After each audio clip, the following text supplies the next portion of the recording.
Эфирда яңалыклар вакыты, студияда Алсу Нуриева, исәнмесез. Бүгенге чыгарылышның төп темалары.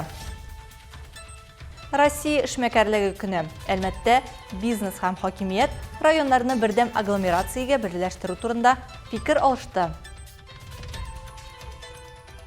Район байлыгы. Сарманда туган якны өйрәнү экспедициясе узды. Туган телне саклаучы. Язучы Илүсә Нәбиуллина 15-нче китабын тәкъдим итте.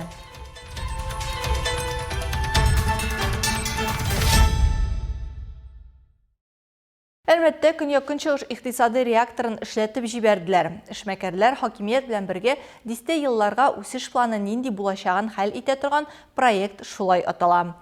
Көньяк-Көнчыгыш районнарын бердәм агломерациягә берләштерү нәрсә бирәчәк һәм моннан кемгә яхшырак булачак? Әлеге сорауларга җавап табыр өчен кичә Татарстан Сәүдә сәнәгать палатасы һәм Республиканың пространство планлаштыру институты эшмәкәрләрне, җитәкчеләрне һәм экспертларны җыйды. Вакыйганы Россия эшмәкәрлеге көненә багышладылар. Әлмәт, Бөгелмә, Лениногорск, Азнакай һәм башка районнар күптән уртак икътисадта яшиләр. Кешеләр эшкә күрше шәһәргә йөри. Бизнес арасында шикләр кими. Логистика һәм кадрлар инде бер муниципалитет кысаларына сыймый. Әмма әлегә юллар, җирләр, парковка һәм инженерлык шелтәрләре буенча карарлар аерым кабул ителә. Оештыручылар сүзләренчә, бу еш кына эшмәкәрнең кесәсенә суга. После сегодняшнего мероприятия будет создана работа. Бүгенге чарадан соң эшче төркем төзеләчәк. Анда бөтен агломерациядән башкарма комитетлар вәкилләре, инвестицион үсеш агентлыгы, Сәүдә сәнәгать палатасы, пространствоны планлаштыру институты вәкилләре кертеләчәк. Без агломерациянең инвестицион потенциалын яхшырту өчен үзара хезмәттәшлек форматын эшләячәкбез. Нашей агломерации разработать мастер-план. Бүген Әлмәт районында 5476 шәхси эшмәкәр һәм 22 меңнән артык үз мәшгуль теркәлгән. Алар арасында студентлар да бар. София Зузанская, Әлмәт студентлар лигасы вәкиле. Төбәк икътисадын өйрәнү студентларга һөнәри белемнәр генә түгел, ә шәхси тормышта һәм карьерада файдалы булырга мөмкин булган күнекмәләр дә бирә дип саный. В данный момент студенчество, в принципе, Хәзерге вакытта студентлар эшмәкәрлек белән аеруча кызыксына. Күбесе үз эшләрен ача, барлык этапны үтә. Һәм мин мондый чаралар яңа танышлар табу, өлкән буынның тәҗрибәсен үзләштерү өчен мөһим дип саныйм. Прежде всего для того, чтобы находить какие-то связи, в принципе, перенимать какой-то опыт от старшего поколения. Көньяк-Көнчыгыш икътисады реакторы очрашуында катнашучылар кайда юл, шишелеш, логистика гомуми пункт төзелергә һәм нинди очракларда өстәмә ташламалар бирергә кирәклеген әйтеп киттеләр. Булган керү юлларына кагылырга, зоналаштыруны үзгәртергә ярамаганлыкны һәм кече бизнесны кыса торган эре проектларның комачаулавы турында аз сызыкладылар. Альметьевск потихонечку становится таким центром юго-востока Татарстана, где зарождается новое общее движение по альметьевской агломерации в части развития предпринимательства, налаживаются кооперационные связи, зарождаются новые проекты. Локаль эшмәкәрләрен югалтмыйча Көньяк-Көнчыгыш үсә алырмы? Әллә агломерация эре уенчыларга гына файда китерәчәкме? Бу сораулар очрашуда төп мәсьәләгә әйләнде. Җаваплар 2050 елга кадәр территорияне үстерү мастер планына ятачак. Оештыручылар билгеләп үткәнчә, беренче тапкыр бизнес аны эшләүдә формаль рәвештә түгел, ә карталар, фикер алышлар һәм җитештерүчеләргә турыдан-туры сораулар аша катнаша. Сарман районында туган якны өйрәнү экспедициясе уза. Мыртыштамак мәктәбе оештыра торган күркәм традициядә районның 9 мәктәбе вәкилләре катнаша. Алар яшәү урыннары турында күбрәк мәгълүмат белем максатыннан район табигый объектлары белән таныша.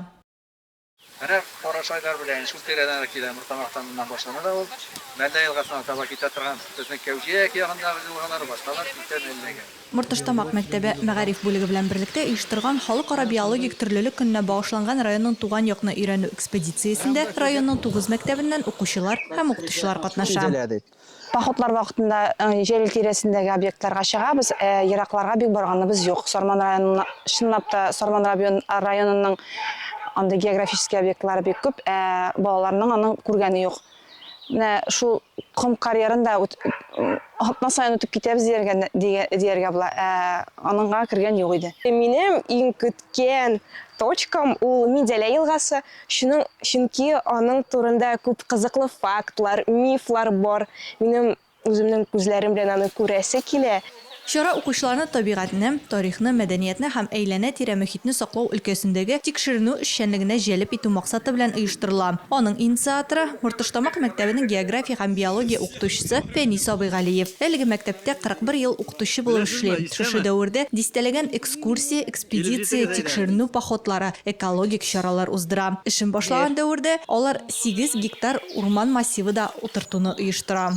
Яш бара сайын үзенең якын тирән район белән, авылым белән тагын да кызыксына башлый икән әле менә. Шуның өчен без уйладык менә үзебезнең укучыларга районның шушы Сарманның төрле мотор, тарихи объектларын күрсәтеп чыгарга. Менә мин ачыш вакытында да әйттем балаларга, үсеп инде зур сәяхәтләргә барырсыз. Но районнан башлап, үзебезнең районны күреп, өйрәнеп, белеп, шуннан соң инде алга таба да сәяхәтләргә юл тотарсыз дип инде. Чыннан да, Сарман ягының бой тарихы бар. 1870 елдагы мәгълүматларга караганда, Сармандагы 168 хуҗалыкта 536 ир-ат һәм 526 хатын-кыз яшәгән. Авылда мәчет, мәдрәсә һәм 2 су тегермәне эшләгән. Сарман ягына беренче күчеп килүчеләрнең урнашуы 16 гасыр белән билгеләнә. Авыллар күпләп 18 гасырның беренче яртысында барлыкка килә. Юқарына Сарман районы халкы, тарихи яктан караганда 3 сословиягә бүленми бит. Монда бар башкорт сословиесе вәкилләре. Алар гомергә тирлекчеләр, алар сугышчылар, алар ватанны саклаучылар. Бар шулай ук инде Казан татарлары дигән сословие. Булар тумыштан игенчеләр. Һәм бар инде типтәрләр. Типтәрләр әлбәттә тормышның кыенлыгын шактый күргән сословие вәкилләре алар. Экспедиция үз эшенә райондагы 12 урынны кертә. Укучылар белән укытучылар Минзәлә елгасы башланган Кызылбакча авылыннан башлап, Минзәлә күлендә, Минзәлә елгасының уң як текә битендә була. Минзәлә баш төзелеш көннәре карьерында катламнар турында да яңа мәгълүмат белә. Бу нукта райондагы иң зур кум карьеры. Бу инде дәүләт күләмендә кум алына торган. Теге кустарны дип әйтмәйбез инде, теләсәк генә ала торган түгел. Монда килеп теләсәк тиергә рөхсәт ителми, бу промышленность масштабында алына торган шушындай карьер катлам. Төзүчеләр була инде моны, юл төзүчеләр анда, башка төзүчеләр алалар. Һәм башка төрле максатларда промышленность масштабында килеп шулай кум алалар. Шулай катнашчылар Изгеләр чишмәсе үзәнлегендә һәм киң яфраклы урман кишәрлегендә, Яхшыбай авылындагы Патша Россиясе вакытында ук төзелгән, районда Советлар Союзы чорыннан исән калган бердән-бер мәчет мәдрәсәгә бара. Экспедиция нәтиҗәләре буенча укучылар арасында иң яхшы тикшеренүчеләр билгеләнә. Курбан бәйрәменә багышланган бәйрәм чаралары дәвам итә. Әлмәт районы мөхтәсибәте Ансар хәйрия фонды һәм шәһәребез эшмәкәрләре тарафыннан күп баллы, аз керемле гаиләләрдән һәм мөмкинлекләре чикләнгән балалар өчен бәйрәм хәйрия ашы оештырылды. Сүз Инҗи Хәсәншинга. Аузу биллаһи минаш шайтанир раҗим. Бисмиллаһир рахманир рахим. Шара Коръән аятлары белән башланып китте. Фирдәүс рухи агарту үзәге җитәкчесе Дамир хәзрәт Әхмәтов кунакларны Әлмәт мөхтәсибәте исеменнән Курбан бәйрәме белән тәбрикләде. Ансар хәйрия фонды директоры Руслан Бажутов үзенең чыгышында рәхмәтле булуның һәм изге гамәлләр кылуның мөһимлеге турында сөйләде. Аларның һәр вакыт кире кайтуын билгеләп үтте. Кунаклар бәйрәм өстәле артында рәхәтләнеп сыйланды. Курбан итеннән пешерелгән ризыклардан авыз итте һәм үзләренең тәэсирләре белән уртаклашты. Мин бу бәйрәмдә беренче мәртәбә катнашабыз. Минем үземдә, минем балаларым килгәннәр иде былтыр узган елларны. Безне шулай улылап Курбан бәйрәменә чакырган өчен оештыручыларга бик зур рәхмәт ясыйм. Бу чарага инде без икенче тапкыр киләбез. Безгә былтырда бик ошаган, быел да бик ошый. Безнең өчен бу бәйрәм бердәмләшү, үзебезнең динебезнең нинди матур икәнен, нинди чиста икәнен тагын бер дәлилләү өчен, берләшү өчен, матурлыклар тыңлар өчен тутырылган дип саныйбыз. Тәмле ризыклар белән сыйлангач, балалар Ансар хәйрия фонды һәм шәһәребезнең эшмәкәрләре тарафыннан әзерләнгән бүләкләргә ия булдылар. Инҗи Хәсәншина, Алия Муратова, Яңалыклар вакыты, Алучы Әлмәт телекомпаниясе. Балаларны яклау көне алдыннан Әлмәт Дари Добро хәйрия фонды мөмкинлекләре чикләнгән балалар һәм аларның әниләре өчен үзенчәлекле бәйрәм оештырды. Шахмат баталияләре, гипс фигураларын бизәкләү, бүләкләр һәм иң мөһиме ихлас елмаюлар. Бәйрәмдә безнең чыры төркемдә булып кайтты. Сүз Алса Әхмәтҗановага. А у нас сейчас в преддверии Дня защиты детей стало традиционным уже 9-й раз мы проводим наш фестиваль, который называется «Смеются дети на планете». Бу залда бүген балаларның шат тавышы тынмый, оештыручыларның һәркем өчен кызыклы булсын дип тырышканнары күренеп тора. Остаханәләр программасы киң. Берәүләр шахмат уйнаган вакытта, икенчеләре гипс фигураларын буйлар. Бу көн балалар өчен генә түгел, аларның әниләре өчен дә бәйрәм. Чөнки инвалид бала тәрбияләү җиңел эш түгел. Шуңа да хатын-кызлар өчен мондый очрашулар яңа сулыш алу, формаль булмаган шартларда аралашу һәм балаңны бәхетле күрү өчен көтеп алынган мөмкинлек.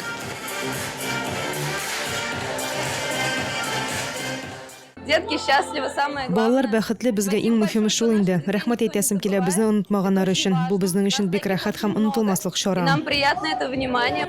Оештыручылар әйтүенчә, аларның төп максаты инвалид балалар тәрбияләүче гаиләләрне өйләреннән чыгару һәм аларның ялгыз түгеллеген күрсәтү. Балаларны яклау көне аларга әкият бүләк итүнең яхшы сәбәбе, ди Гөлнара Аюпова. Сегодня 9-й раз мы проводим. Протяни руку помощи дип исемләнгән проектыбызга инде 15 ел безнең, әлеге искиткеч чараларны без 9 ел дәвамында үткәрәбез. Ә бүген балаларны яклау көненә безнең чара планетада балалар көлә дип атала. Фестиваль, который называется «Смеются дети на планете». Кунаклар чарадан соң үзләре ясаган истәлекле сувенирлар, файдалы бүләкләр һәм әлбәттә бик күп уңай хисләр алып киттеләр. Алсу Ахмаджанова, Рафаэль Сафин, Яңалыклар вакыты, Луч, Әлмәт компаниясе.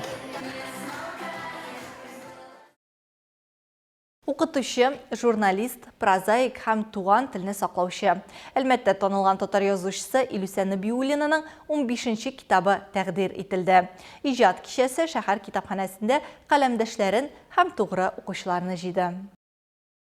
Илүсә Нәбиуллина журналист һәм язучы. Әлмәт таңнары газетасында ул күп еллар журналист булып эшләгән шәхес. Бүген аның шушы китапханәдә 15-нче китабының презентациясе бара. Минем кулымда аның 2 китабы: Җанкаем һәм Миләш тәме. Җанкаем аның беренче эше.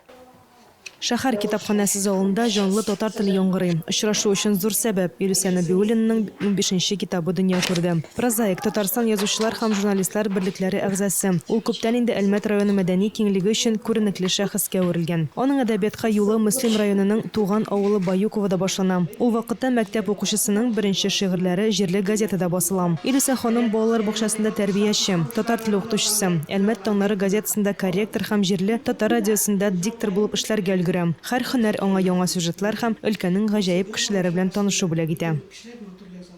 Менә бүген җыелдык, менә шушы уңайдан инде минем яңа китапны тәкъдим итүгә.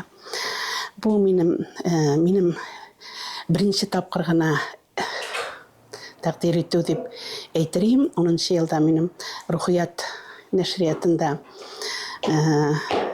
Бәхет утравы дигән әкиятләр һәм хикәяләр җыентыгым чыкты. Аны инде Рухиятта чыккан 10 китап белән бергә яшьләр үзәге сәхнәсендә тәкъдир иттеләр. Бу инде миңа гына багышланган, минем иҗатыма гына багышланган тәкъдир итү беренче тапкыр. Илүсә ханым әсәрләре һәр вакыт гаҗәеп лирикасы, җиңел юморы һәм саф бай татар теле белән аерылып тора. Шуңа да ул Тухватуллин һәм Саҗидә Сөләйманова исемендәге премиялар лауреаты булган язучы һәм журналист. Шуңа күрә инде мин искеләрен дә, яңаларын да кертеп, менә шундый саллырак бер китап чыгарым дип уйлап инде. Соңгы вакытлардагы заказ буенча язылды да, үземнең иҗат инде әйтәсе килгән сүзләремне әдәби китапны инде чыгарасым килде. Менә күптән түгел генә чыкты менә шушы китабым. Чарага язучылар һәм әдәбият белән кызыксынучылар җыелган иде. Насколько она оригинальный человек, оригинальный мыслитель. У нее острый язык. Ул шул кадәр кабатламас кеше, кабатламас фикер иясе. Аның теле үткер, аның образлары бик якты. Шуңа күрә без аның белән очрашырга булдык. Хезмәттәшебез буларак кына түгел, ә якты, төпле уйлар белән идарә итүче кеше буларак сөйләшергә булдык. Шуңа күрә дә бу безнең өчен бик мөһим. Властителем дум. Поэтому для нас это очень важно.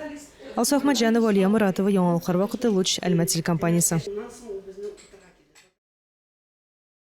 Нефтче мәдәният йортында Аргентина тангысы кичәсе булды. Аны Әлмәтләр һәм шәһәребез кунаклары «Притяжение музыки» 6-нчы халыкара фестивале кысаларында күрә алды.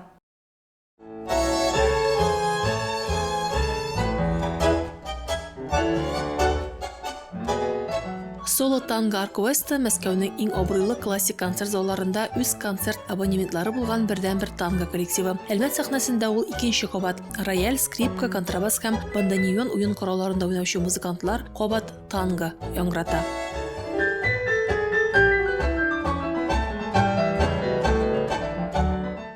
Мы привезли очень много новой, красивой музыки. Потому что мы всегда для себя... Без бик күп яңа һәм матур музыка алып килдек, чөнки без һәр вакыт үзебез өчен ниндидер яңа әсәрләр ачабыз һәм менә бер ел эчендә берничә шундый кабатланмас әсәрләр белән тулыландык. Аларны тыңлаучылар һичшиксез бәяләр дип уйлыйм. Әлбәттә, классика һәм пиццоло музыкасы һәм тангоның алтын гасыры музыкасын уйныйбыз. Но я уверен, что наши постоянные слушатели узнают новинки, и насладятся.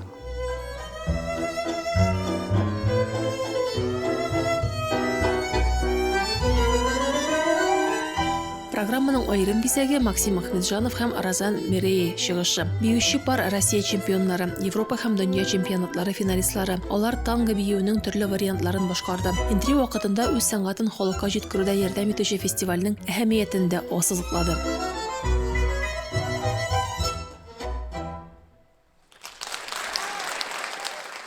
Мы любим наше дело, мы его будем вести в массы. И мы очень рады, что именно мы демонстрируем свое танго, московское танго, Аргентина, Сирия, московское танго.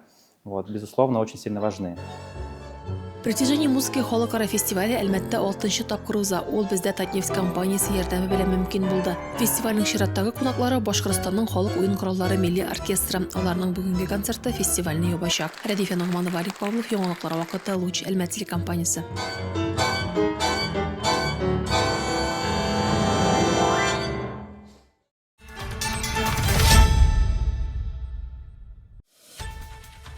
Бүгінгі шарылышта шулар иде. Мен Алсын Нуриева һәм монтаж операторы Динара Гайнетдинова. Сезнең белән саубуллашабыз. Исән сау булыгыз.